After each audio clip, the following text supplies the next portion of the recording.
네, 우리 샬롬 찬양대 찬양 감사드립니다. 오늘 최근에 들어서 제일 적은 순대들 제일 아주 우렁차게 찬양을 잘 해주셔서 정말 감사를 드립니다. 요즘 독감이 유행하는 것 같아요. 그래서 이제 아프신 분들이 꽤 계신 것 같습니다. 그리고 또 독감 걸렸다가 이제 회복 중에 계신 분들도 있고 그러신데 이게 더 강해진 것 같아요. 독감이. 그 젊은 사람들도 한 일주일씩 뭐 앓고 그러더라고요. 우리 전은교회 성도님들 그 어떤 바이러스라도 아주 넉넉하게 이겨서 승리하기를 축원합니다. 오늘 말씀은 아주 이색적인 만남을 이야기해 주는 그런 말씀입니다. 여러분들 뭐 오늘 이야기 두 절밖에 읽지 않았지만 이게 무슨 얘기구나 하는 거 다 알고 계실 것입니다. 예수님과 사마리아 여인의 은밀한 만남의 이야기입니다. 인적이 끊긴 우물가에서 단둘이 만난 그 당시로서는 상상하기 힘든 아주 특별한 만남입니다. 저는 이런 만남을 잘 못합니다. 하그 창피한 일인데 연애를 한 번도 못 해봤습니다. 하나님의 은혜가 없어서 아마 저 장가도 못 갔을 거예요. 결혼하기 전까지 저에게 유일한 여자는 우리 엄마였습니다. 그리고 결혼하고 나서도 우리 집에 여자는 누구밖에 없습니까? 제 아내밖에 없고 그렇습니다. 그래서 이 여자 성도님하고 또 나이가 많이 드신 권사님이라 할지라도 이 단둘이 이렇게 만나는 거는 여전히 어색하고 불편합니다. 우리 성도님들은 제 성격을 이제 어느 정도 파악하고 계실 텐데요. 제가 상당히 내성적이죠. 그래서 우리 성도님들 중에는 자상하고 다정다감한 목사님이었으면 좋겠다. 이런 그 바람을 정말 제가 해소시키지 못해서 참 안타깝게 생각하고 정말 송구하게 생각합니다. 그런데 좋은 쪽으로도 한번 생각해 주시기 바랍니다. 우리 목사님은 여자 문제로 사고 칠 일 없겠구나. 이런 좋은 쪽으로도 한번 생각해 주시면 좋겠습니다. 이 세상에 완전한 것은 없습니다. 좋은 점도 있는 사람이 있는가 하면 나쁜 점도 있죠. 이 세상에 완벽한 목사님이 어디 있겠습니까? 원래 유대 남자와 사마리아 여인은 단둘이 호젓하게 만날 수 없습니다. 유대인과 사마리아인은 서로 상종하지 않습니다.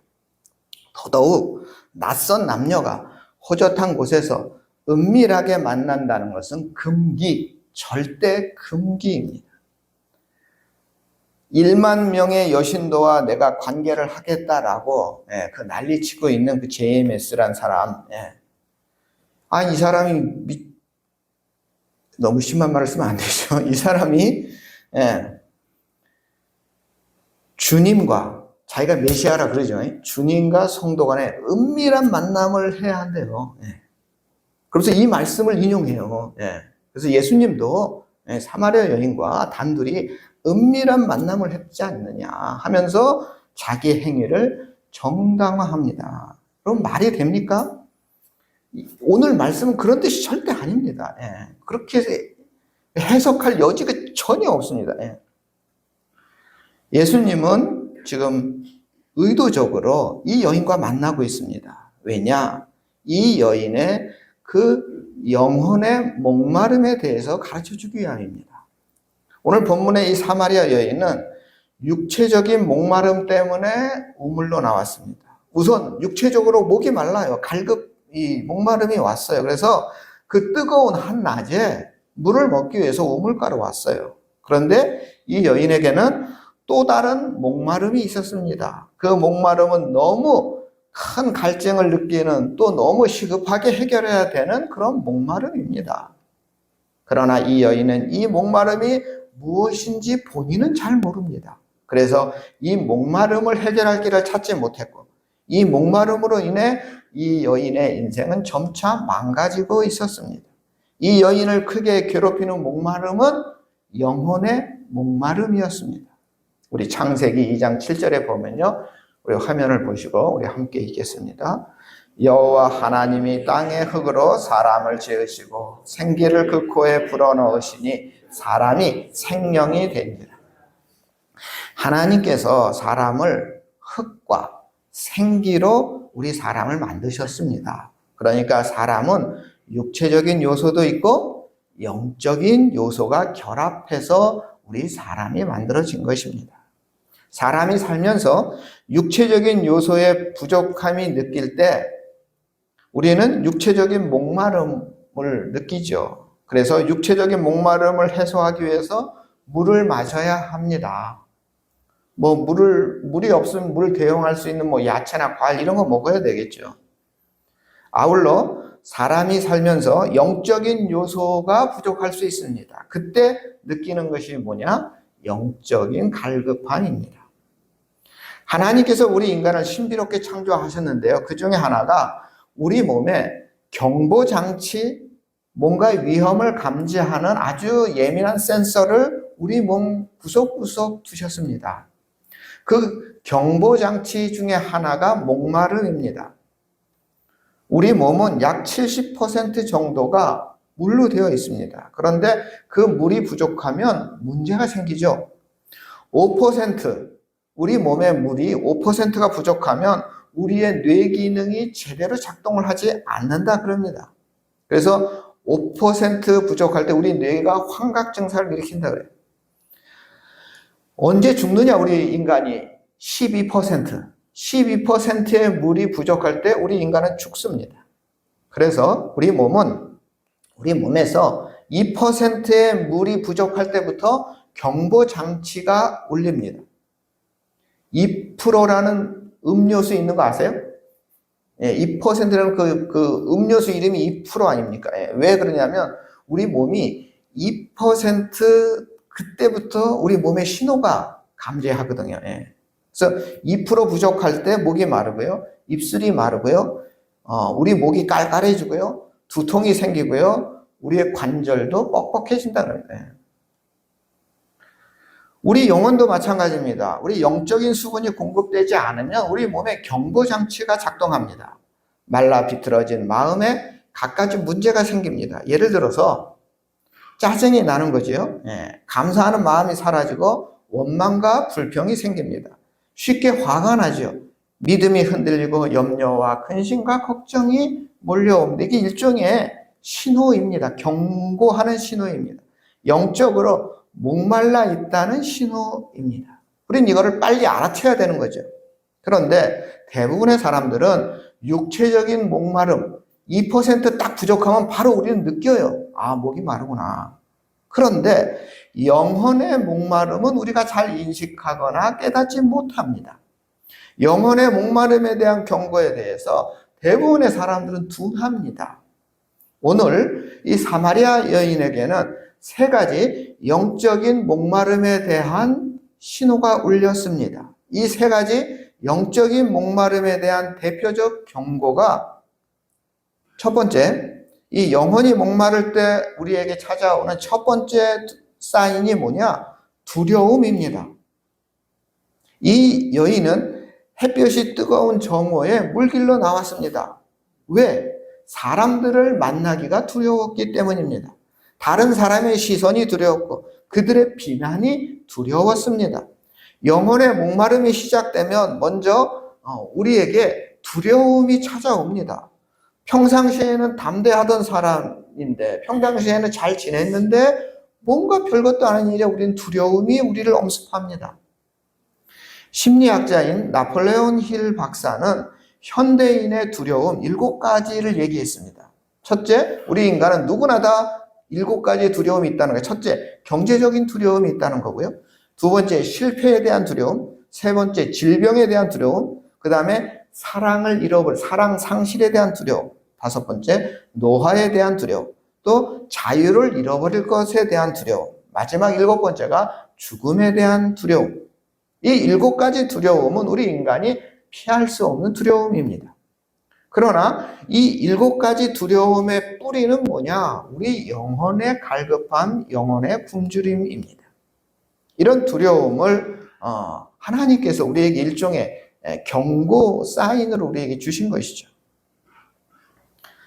주 4세기 우리 초대교회에 굉장히 중요하신 교부가 있는데 요한 크리스토톰이라는 교부입니다. 이분이 황제 콘스탄티노플 황제의 부인 황후의 미움을 받아요. 그래서 유배를 가는데 마지막 설교에서 이렇게 설교를 합니다. 내가 무엇을 두려워하리요? 저가 내 목숨을 찾는다면 죽어줄 것이니 이 생명은 주님이 주셨음이요. 저가 내 소유를 다 빼앗는다 해도 불만이 없는 것은 본래 내가 가져온 것이 없음이니라. 저가 나를 쫓아내면 나는 엘리야 같이 될 것이요. 구덩이에 던지면 예레미야 같이 될 것이요. 바다에 던지면 요나 같이 될 것이요. 매로 때리면 사도 바울과 같이 되리라. 나는 아무 두려움이 없도다. 내가 당하는 모든 사건, 모든 고난을 통하여 하나님은 높임을 받을 것이요. 나는 그 환난 중에서 주시는 영광을 누리리라. 마지막 설교입니다.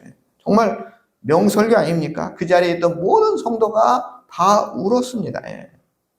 영혼의 목마름이 해결된 사람은 그 어떤 상황이 닥친다 하더라도 두렵지 않은 것입니다. 담대한 것이죠.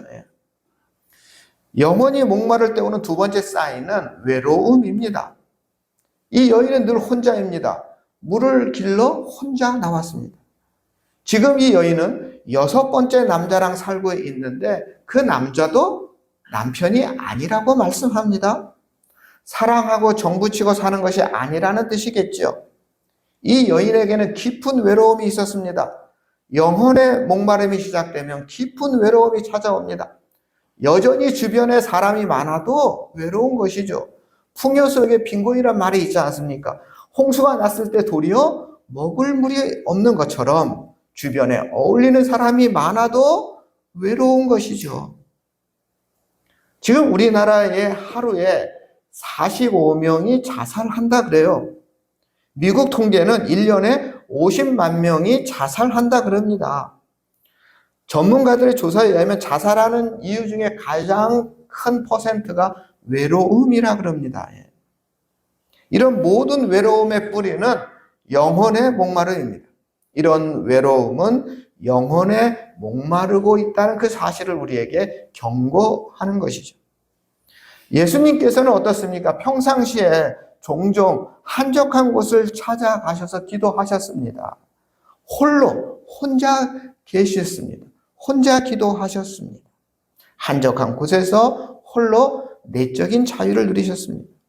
홀로 있을 수 있는 것, 영혼의 목마름에 시달리는 사람은 혼자 있기 어렵습니다. 고통스러운 일이죠. 그러나 홀로 있을 수 있다는 것은 영적인 목마름이 해결된 자유롭고 행복한 사람일 때만 가능한 일입니다. 이 영혼이 목마를 때 세 번째 경고 사인은 죄책감입니다. 이 여인은 윤리적으로 도덕적으로 문란한 삶을 살았습니다. 특히 타락한 삶을 살았죠. 이 남자 저 남자 품을 전전하며 살았습니다. 요즘 우리가 살고 있는 이 시대 젊은 청년들 많은 여자를 만나는 것, 많은 남자를 만나는 것에 대해서 별로 죄책감이 없는 것 같아요. 그런데 2000년 전은 달랐습니다. 분명 이 여인은 아름다웠고 매력이 있었던 것이 분명합니다. 많은 남자들이 자신의 매력에 빠지는 것이 얼마나 좋았겠습니까? 하지만 그 당시 사회적 시선과 더불어 아마 본인 자신도 당당하지 못했을 것입니다. 영혼의 목마름에 시달리는 사람들은 다양한 분야에서 죄의 문제를 해결하지 못하고 깊은 죄책감에 고통을 받게 되어 있습니다. 나를 이처럼 사랑하사라는 책이 있는데요. 이 책에는 죄책감에 대해서 두 가지 설명을 하고 있어요. 하나는 건강하지 못한 죄책감이 있고 다른 하나는 건강한 죄책감이 있다 그럽니다.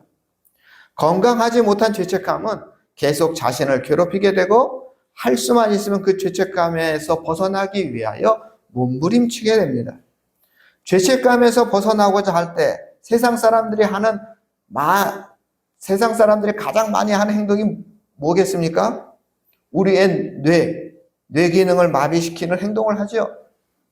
뭐 대표적인 게 술이나 담배, 마약, 뭐 게임 중독, 뭐 이런, 이것은 죄책감에서 벗어나려고 하는 몸부림이죠.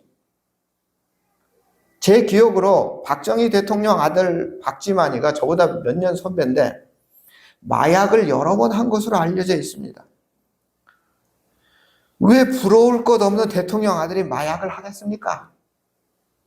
얼마 전 전두환 대통령 손자가 뉴스에 막 나왔습니다. 본인이 뭐 마약했다는 얘기도 하고 자기 아버지도 마약했다는 얘기도 하고 자기 할아버지가 살인자라는 이야기도 하고 뭐 등등 뭐 뉴스가 많았지 않습니까? 영혼의 목마름으로 인한 죄책감 때문에 일어난 일이 아닐까 저는 생각했습니다. 제 생각입니다.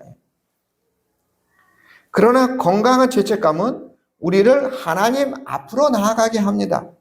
하나님의 놀라운 은혜를 체험하게 만들고 자신이 어떤 존재인가를 깨닫게 해서 겸손하게 살게 해줍니다.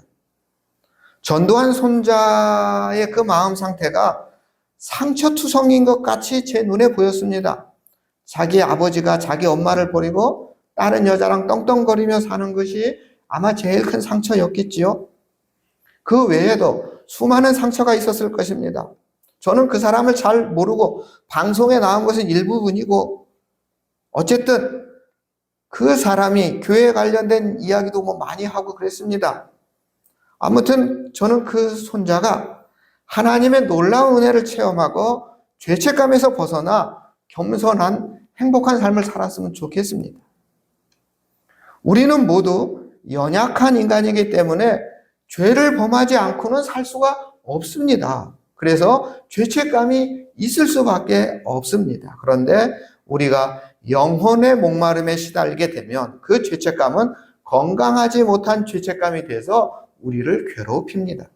그러나 우리가 영혼의 목마름을 해결하고 나면 그 죄책감은 건강한 죄책감이 돼서 우리를 하나님께 더 가까이 가게 해주고 하나님의 놀라운 은혜를 깊이 체험하게 해줍니다.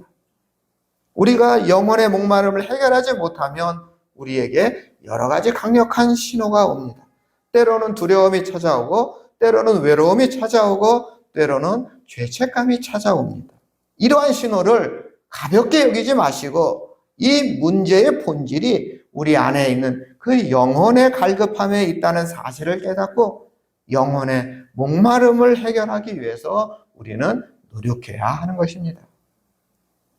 오늘 본문에 보면 영혼의 목마름에 시달리던 이 여인이 목마름의 실체를 깨닫게 되고 이 영혼의 목마름을 해결하게 되는데요.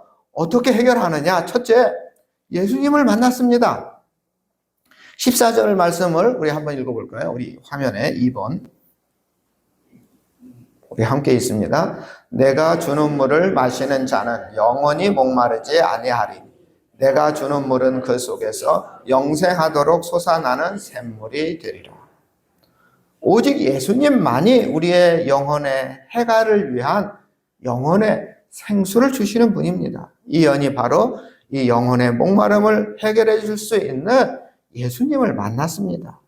이 여인은 자신이 고통스럽게 겪고 있는 이 목마름의 실체를 몰랐습니다. 그래서 육체의 쾌락에 몸을 던져보았고요. 수많은 남자들이 자기 앞에서 쩔쩔매는 모습을 보고 얼마나 짜릿했겠습니까? 그러나 그 짜릿함이 영혼의 목마름을 해결해 주지 못했고 영혼의 목마름은 더 깊어만 갔습니다.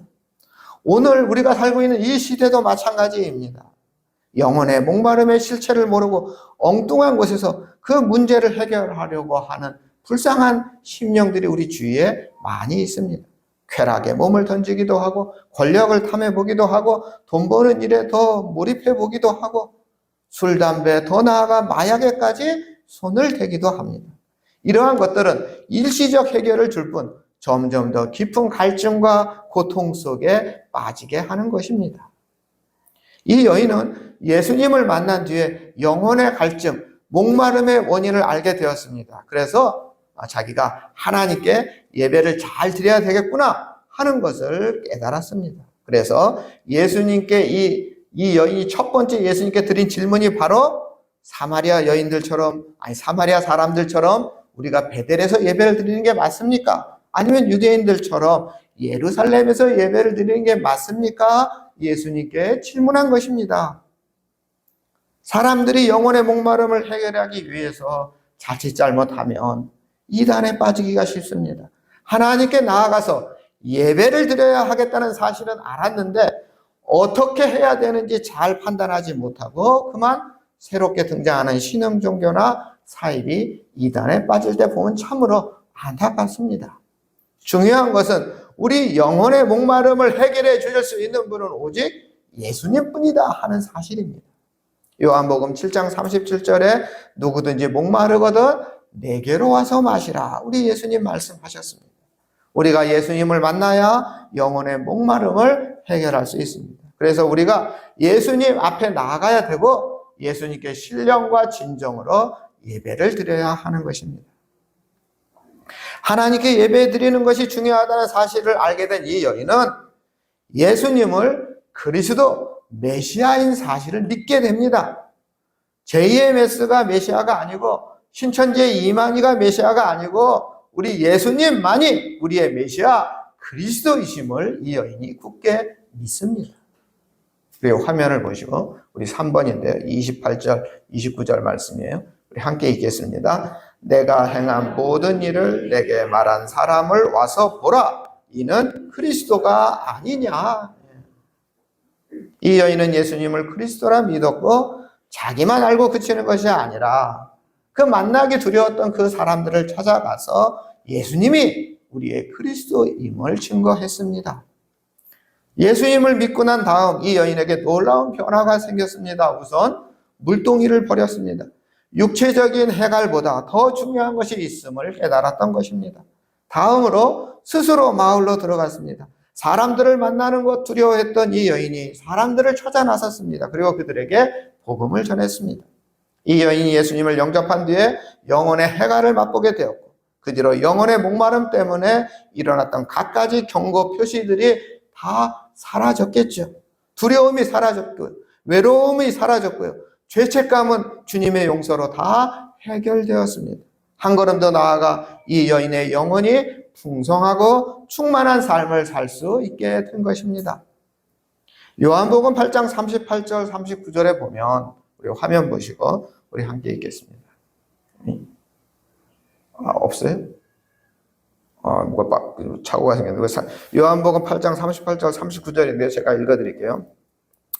나를 믿는 자는 성경에 이른같이 그 배에서 생수의 강이 흘러나오리라. 이는 그를 믿는 자들이 받을 성령을 가리켜 말씀하신 것이니라. 이 말씀처럼 예수님을 믿는 자들은 예수님께서 보내실 거룩한 영, 성령을 그 심령 속에 받게 됩니다.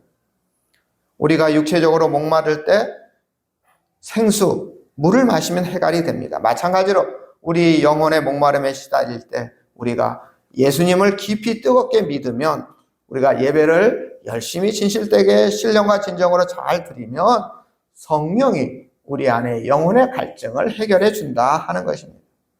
오늘날도 많은 사람들이 갈증에 시달리고 있습니다. 영혼의 갈증에 시달리고 있으면서도 그 원인을 모르는 사람들이 많습니다. 때로는 두려움에 빠져 있고요. 때로는 외로움에 빠져 있고요. 때로는 죄책감에 고통 중에 있습니다. 이제 우리는 해결 방안을 알고 있습니다. 예수님 앞에 나오면 됩니다. 그런데 착각하지 말아야 할 것은 영혼의 갈증도 육체의 목마름과 똑같이 우리가 살아가면서 매일매일 물을 먹어야 하듯이 우리의 영혼도, 우리 영혼의 목마름도 매일매일 말씀 묵상해야 되고요. 기도해야 되고요. 찬양해야 되고요. 매일매일 보충해야 되는 것입니다. 천국에 가기 전까지 우리의 사명이고 역할이 있다는 사실을 잊지 마시기 바랍니다. 예수님을 우리 주님으로 겸손히 고백하고 뜨겁게 영접하시면 우리 심령에 성령이 충만히 임할 것입니다. 우리 성도님들 모두 매일매일 말씀 묵상으로 기도와 찬양으로 영혼의 해갈을 맛볼 뿐 아니라 성령 충만한 삶, 우리 주님의 은혜와 은총의 잔이 넘치는 이런 풍성한 삶을 살아가시기를 주님의 이름으로 축원합니다. 사랑의 하나님, 때로는 두려움에, 때로는 외로움에, 또 때로는 죄책감에 우리는 모두 아주 심각한 갈증에 시달리고 있습니다.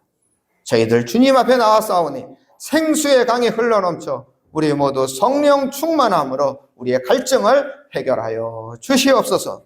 매일매일 말씀 묵상으로 기도와 찬양으로 나아가게 하여 주시옵소서. 우리를 구원하신 예수님의 이름으로 기도드립니다. 아멘.